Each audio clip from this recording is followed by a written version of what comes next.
All right. So overall, here is our analysis, our burger stand analysis. Our restaurant was a burger stand. The date that we started this was kind of an overall through the entire semester, but we finished on November 28th, 2020. And the people who worked on the study was me, Jordan Cliff, Katie, Caitlin, Ike, and Ryan. The next one.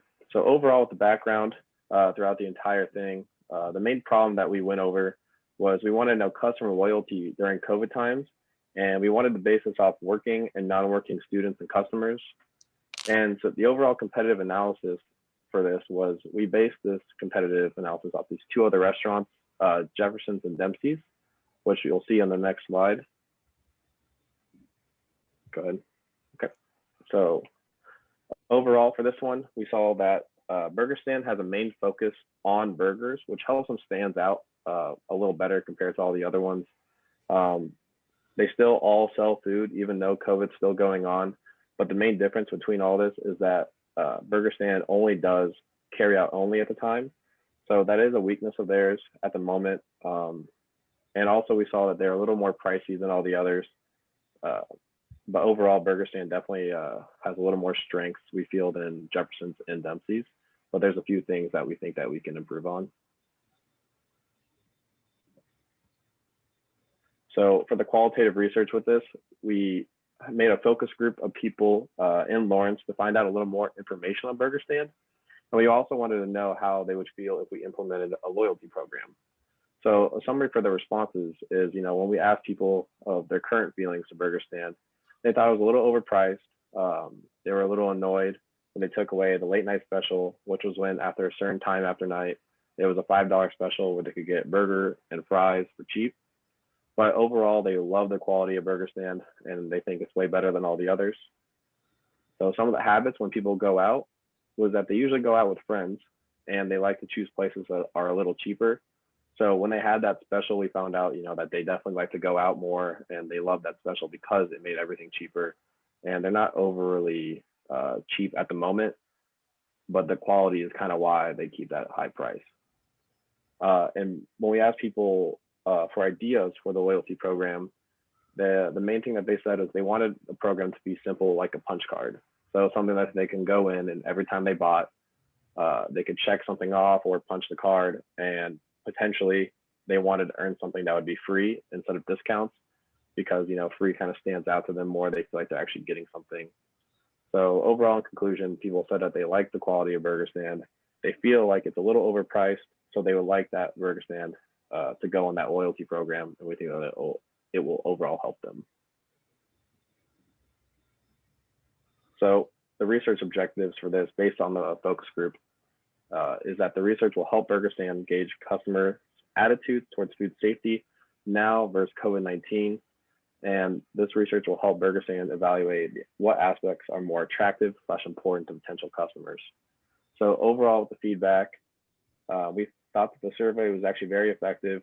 One thing we thought could be added was, more open-ended questions. We wanted to get that more wide from respondents. We wanted to see what people thought. And for example, why did you rank the different aspects of a restaurant the way you did? Just so we could find out a little more information.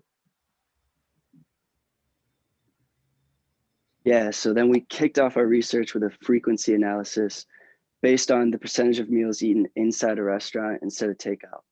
And in a sample size of 861, the largest takeaway we got was that majority of people, which is 46.9% there, dine in less than a quarter of the time.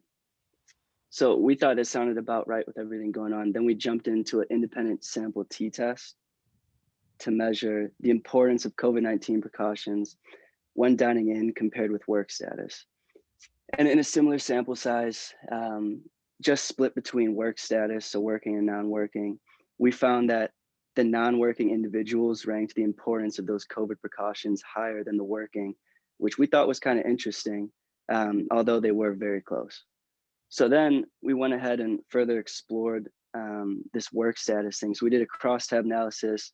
Depending on working status, do you feel that you're safe when dining out in Lawrence was the question we tried to find. And the only significant results we got here are on the bottom left in a strongly disagree category. And what we found is that the individuals who are working full-time were more likely to disagree that they felt safe compared to the other non-working and part-time working individuals. With this one, we did a crosstab on the agreement of choosing restaurants based on which ones make you feel the safest. Once again, by working and not working people. The only results that were significant was strongly agree. And of this category, most were working part-time. And then once again, we did another crosstab with the concern with the safety of dining in restaurants with COVID. None of these were significant between non-working and working people. We can see that most people selected agree, although there is no statistical difference between the two. Next, we did a correlation. With this one, we were trying to find the relationship between how much money you spend on restaurant prepared food per week and the importance of menu prices. Here we found that the significant results were somewhat important, very important, and extremely important. Yet this did have a negative weak correlation. So then we did an independent samples t-test to kind of look at specifically about people who chose burger stand, their average rating of restaurants features importance. And so what we see here is that it's significant only between the quality of food and the alcoholic beverages. So we saw that people who chose burger stand rate that it's more important to have good quality of food, whereas it's less important for the alcoholic beverages, excuse me.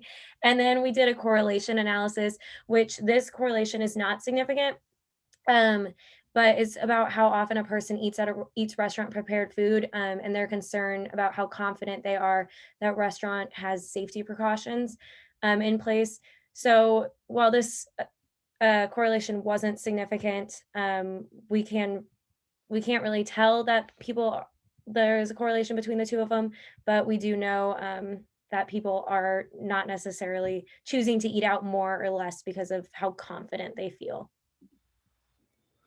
So all of this research that we conducted, that we got, was pulled from an online survey conducted via Qualtrics, and there was a sample size of 861 Lawrence College students. For our conclusion, based on the focus group information that we found, that a loyalty program could help business at Burger Stand, based on the research and the analysis from the surveys, we found that people say they dine in at restaurants less than 25% of the time, which means that they mostly take out food. They still eat there, but they don't eat there.